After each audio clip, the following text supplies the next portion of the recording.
This week on the Retirement Quick Tips podcast, I'm answering your listener questions that were brought up in my last office hours session just a few weeks ago in August.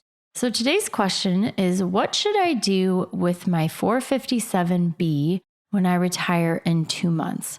Okay, so a 457 plan, if you're not familiar with these, usually they're some type of public worker. I usually see them with people who are like public service employees. So usually not always education, but it could be like, policemen, firefighters, sometimes people who work for the government in some capacity. And though the 457 plans, they're like a brother or a sister to the 401k. Very, very similar rules, small nuanced differences between the two plans. So you have a couple of options. Most plans are going to allow you to keep that money there after you retire. So that's always option number one.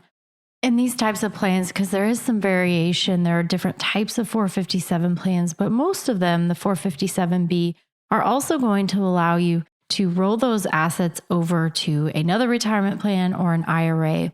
And I think long-term, that's probably the best solution, because if you change jobs, now this person is about to retire, but likely they didn't work there their entire career. And so consolidating all your old previous employer-sponsored plans to an IRA makes the most sense. Now, some people, they really like the plan that they're in. They like the investment options. It comes down to two things, really: funds or investment choices and fees, funds and fees. So if you really like the investment options, if the fees are really low and you're comfortable doing it on your own and making those decisions, crafting the portfolio, investing it, rebalancing it, etc., then maybe you're okay with leaving it in the previous employer, the last employer you worked for.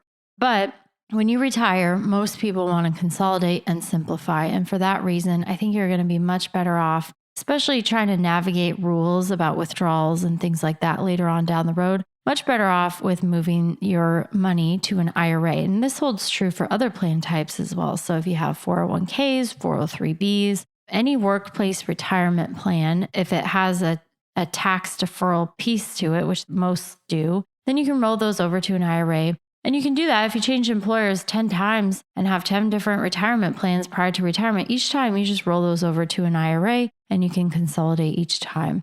I like that option a lot more. And then you have the flexibility, whether you work with a financial advisor or not, you have the flexibility to invest in. You could still do low cost investments. And a lot of times the fees, depending on if you're really sensitive to fees, they can be just as low, if not lower than what they were in your workplace plan before. But having the flexibility in an IRA where you have lots of different investment options available to you, you could buy CDs. So you're not just limited to the funds available. You could buy individual stocks, mutual funds, index funds, or exchange traded funds, CDs, individual bonds. You can do all of these in most IRA accounts.